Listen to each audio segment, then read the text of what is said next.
بسم اللہ الرحمن الرحیم۔ السلام علیکم۔ آپ دیکھ رہے ہیں یاسر ہب اور میں ہوں آپ کا میزبان محمد یاسر۔ معزز دوستو، آج اگر ہم اپنے گرد و نواح کا جائزہ لیں تو ہمیں اپنے آس پاس امت مسلمہ کئی فرقوں اور کئی مسالک میں بٹی ہوئی نظر آتی ہے۔ کہیں شیعہ سنی اور کہیں بریلوی دیوبندی کی صدائیں سنائی دیتی ہیں۔ امت مسلمہ کے اسی المیہ کو شاعر مشرق نے یوں بیان کیا تھا کہ فرقہ بندی ہے اور کہیں ذاتیں ہیں، کیا زمانے میں پہننے کی یہی باتیں ہیں۔ دراصل امت مسلمہ کی فرقہ واریت کی نشاندہی خود حضور اکرم صلی اللہ علیہ وسلم نے اپنے ایک ارشاد مبارک میں یوں فرمائی تھی کہ بنی اسرائیل کے لوگ 72 فرقوں میں تقسیم ہوئے تھے اور امت مسلمہ 73 فرقوں میں بٹ جائے گی۔ مسلمانوں کو اپنی اسی فرقہ پرستی کی وجہ سے دنیا کے دیگر مذاہب کی نگاہ میں طعن و تشنیع کا نشانہ بننا پڑ رہا ہے۔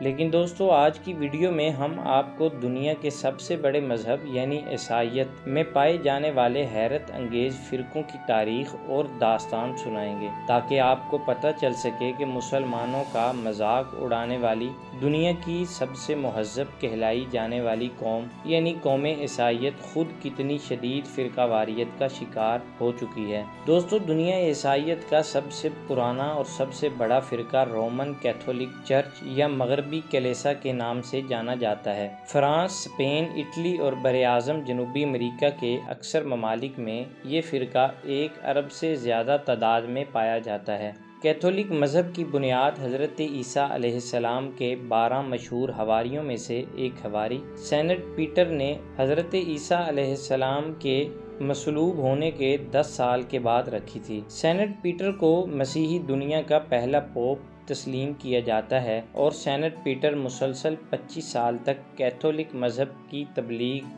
کرتا رہا تھا۔ اس کے بعد مشہور زمانہ بادشاہ نیرو، جس نے پورے روم کو راتوں رات آگ لگوا کر جلا دیا تھا، اسی نیرو نے سینٹ کو پھانسی کے پھندے پر لٹکانے کا حکم جاری کر دیا تھا۔ اس کے بعد 4 صدی عیسوی میں ایک رومی بادشاہ کانسٹانٹین دا گریٹ نے کیتھولک مذہب قبول کر لیا تھا، جس سے کیتھولک روم کا سرکاری مذہب بن کے ابھرا تھا، اور پھر 445 عیسوی میں یہ قانون بنا دیا گیا کہ پورے ملک کا جو بھی پوپ ہوگا وہی کلیسا اور ریاست کا سربراہ ہوگا، اور یہ پوپ اتنا خود مختار ہوگا کہ یہ کبھی بھی کسی بھی وقت اپنے مذہبی عقائد میں تبدیلی کر سکتا ہوگا۔ آج اس کیتھولک فرقے کا مرکز ویٹیکن سٹی اٹلی میں واقع ہے۔ کیتھولک فرقے نے اپنے مذہبی رہنماؤں یعنی پوپوں کو جو اختیارات دیے تھے، ان کی وجہ سے عیسائی مذہب کے ملکوں کا حکومتی اور تعلیمی نظام بہت تباہ ہونے لگ گیا تھا، کیونکہ یہ پوپ جسے چاہتے تھے مروا دیتے تھے اور جسے چاہتے تھے بادشاہ بنوا دیتے تھے،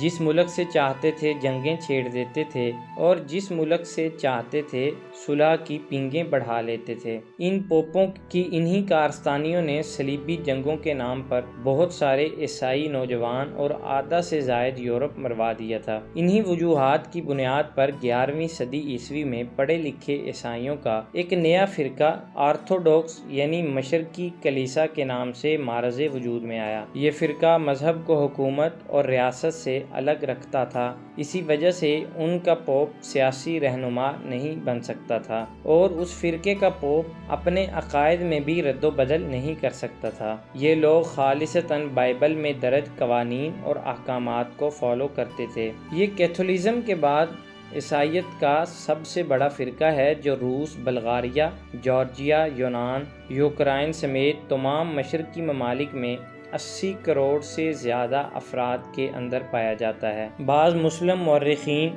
اور ڈاکٹر اسرار احمد صاحب کی یہ رائے تھی کہ عیسائیوں کے آرتھوڈاکس نامی فرقے کو اسپین میں مسلم خلافت کے زمانے میں فری میسن یہودیوں نے بنایا تھا تاکہ عیسائیوں کی طاقت اور غرور کو توڑا جا سکے۔ دوستو، جب 29 مئی 1453 کو عثمانی شہزادے سلطان محمد ثانی نے قسطنطنیہ موجودہ استنبول کو فتح کیا تو آرتھوڈاکس نامی یہ فرقہ مزید فرقوں میں بڑھتا چلا گیا۔ روس، یونان، بلغاریہ اور تمام ممالک میں الگ الگ کلیسا اور الگ الگ عقائد پر مشتمل آرتھوڈوکس مذہب وجود پاتا چلا گیا۔ یاد رکھنے کی بات یہ ہے کہ کیتھولک اور آرتھوڈوکس نامی یہ عیسائیوں کے دونوں فرقے ماضی میں آپس میں اتنے شدید دشمن تھے کہ جب سلطان محمد فاتح نے آرتھوڈوکس کے مرکز یعنی قسطنطنیہ پر حملہ کیا تو کیتھولک عقیدے کے مالک یورپی ممالک میں سے کوئی بھی ان عیسائیوں کی مدد کو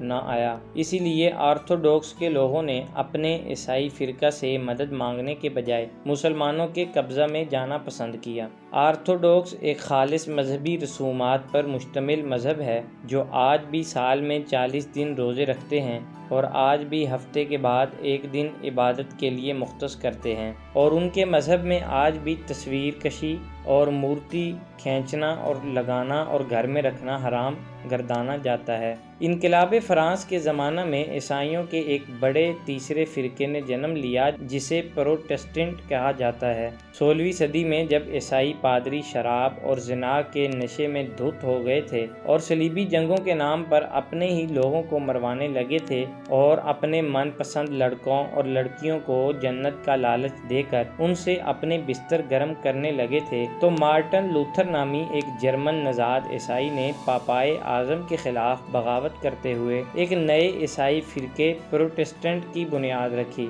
اس زمانے کے پاپائے اعظم کے حکم پر اس کی کتابیں جلا دی گئیں اور اسے اور اس کے ماننے والوں کو چن چن کر قتل کر دیا گیا، لیکن اس کے مرنے کے بعد اس کے بنائے ہوئے فرقے نے بہت زیادہ ترقی اختیار کی اور کیتھولک اور آرتھوڈوکس دونوں فرقوں سے الگ ہو کر لوگ اس تیسرے فرقہ میں شامل ہونے لگے۔ ان دو فرقوں کے علاوہ عیسائیوں میں چھوٹے چھوٹے ممالک اور چھوٹی چھوٹی سطح پر اور بھی بہت سارے فرقے پائے جاتے ہیں، اور ان تمام فرقوں اور مسلکوں کی آپس میں اتنی دشمنی ہے کہ وہ ایک دوسرے کی طرف دیکھنا بھی اپنے لیے کفر اور ایمان کا درجہ رکھتے ہیں۔ لیکن تاریخ اس بات پر شاہد ہے کہ مسلمانوں کی کوئی بھی لڑائی فقہ یا مسلک کی بنیاد پر نہیں ہوئی تھی، اور عیسائیوں کے پروٹسٹنٹ اور کیتھولک میں سینکڑوں خون ریز جنگیں ہو چکی ہیں جس میں لاکھوں کی تعداد میں عیسائی آپس میں مارے جا چکے ہیں۔